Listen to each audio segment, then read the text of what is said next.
Hi, hello guys. Kayo po ba ay employed at naghahanap kayo ng isang long-term na loan? Meron po tayong sinilip na isang loan apps na legit na long-term in pangmalakihan guys. Itong loan application na ito ay hindi po para sa lahat, so it's not for everyone.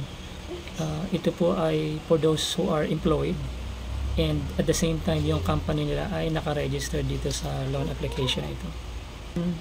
Ang kagandahan dito sa loan application na ito is long term siya, so 12 months to pay or 1 year, and malakihan yung niya, yung release ng ng loan, ng approval. Ang pangalan po ng loan application na ito is Sabi, yung SA tapos B yung Victory tapos II, Sabi.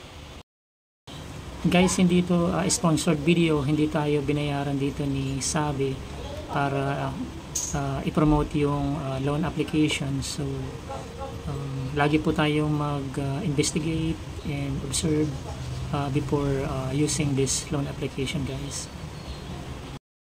Sinilip ko lang po itong loan application na ito para ma-share ko po sa inyo. Sinubukan tong i-download itong application apps sa Play Store, and then sinubukan ko po mag-apply, and same thing sa sa other loan apps na kailangan mo input yung information na nire-required nyo. Actually yung company ko po na pinapasukan is hindi siya partner nitong si Sabi, so ibig sabihin hindi lahat ng company is naka-registered. So kung employed kayo, you can check if yung company is registered. So ang ginawa ko, kumuha ko ng ibang company para lang subukan kung magkano yung ma-approve sa qualification ko. So guys, check nyo po yung short video na kinapture ko, na screenshot ko yung paano ko in-applyan tong si Sabi loan app. So kasunod na po yan dito.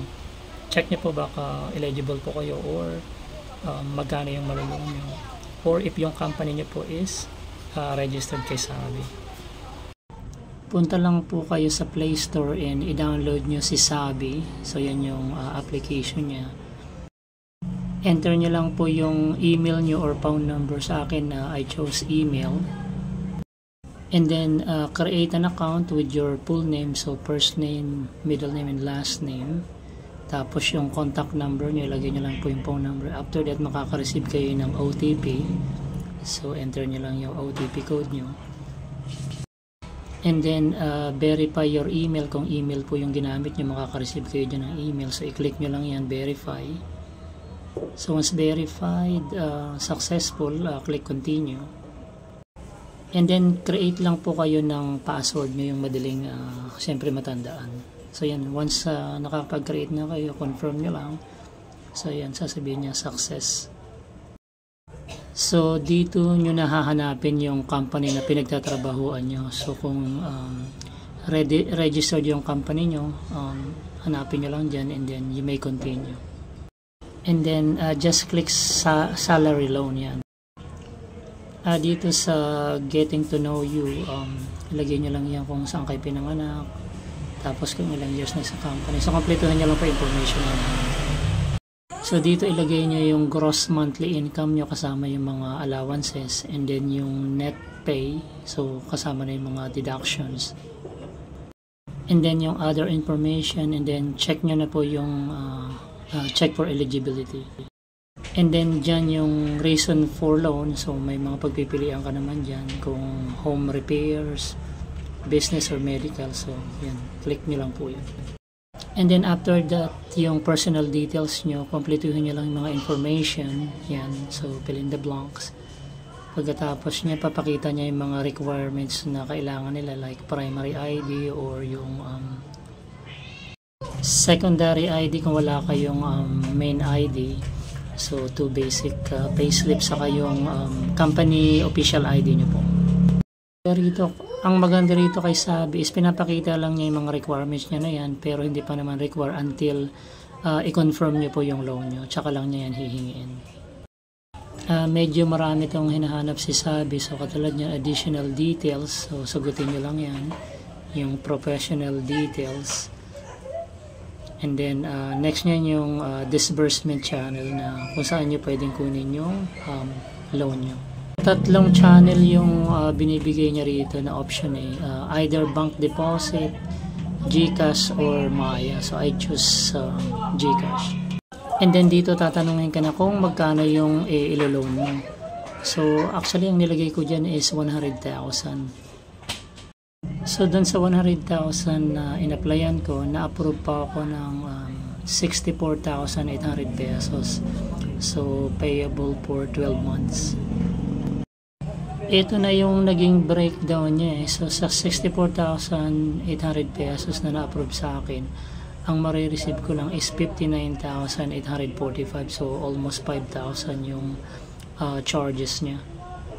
And then ang magiging monthly mo is 3,186 pesos. So 15% per month interest yan. Then ipapakita niya yung full details ng total cost na mababayaran niyo po sa loob ng isang taon. So aabot siya ng 84,240 pesos. So ang total na tubo mo sa 59,845 pesos sa 1 year is 19,440 pesos. That means pumapalo siya ng around 25,000 pesos ang nakuha nila sa iyo. Medyo mabigat din So kung alanganin kayo at medyo mabigat kasi kung hindi pasok sa banga nyo, pwede nyo pag-isipan bago nyo po i-confirm yung application nyo. Pwede nyo pa rin naman siyang balikan kasi na-approve na yan, na yan yung pwede nyo makuha. So i-complete nyo yung application nyo later, naka-pending lang, bibigay niya yung map kung nasaan na kayo sa stage ng application nyo.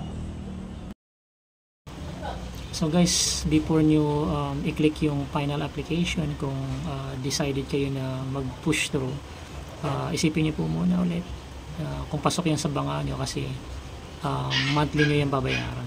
At saka sa total amount ng charges, so isipin nyo kung okay ba yun. And thank you so much guys for watching this video. Kung isa po kayo sa mga nakapag-loan na dito kay Sabi, pwede po kayong maglagay ng comments po dun sa video sa baba, kung ano yung experience nyo about kay Sabi para naman ma-share natin dun sa mga ibang gusto mag-try na mag-loan sa loan apps na ito if yung company nila is registered, so para mayroon silang idea.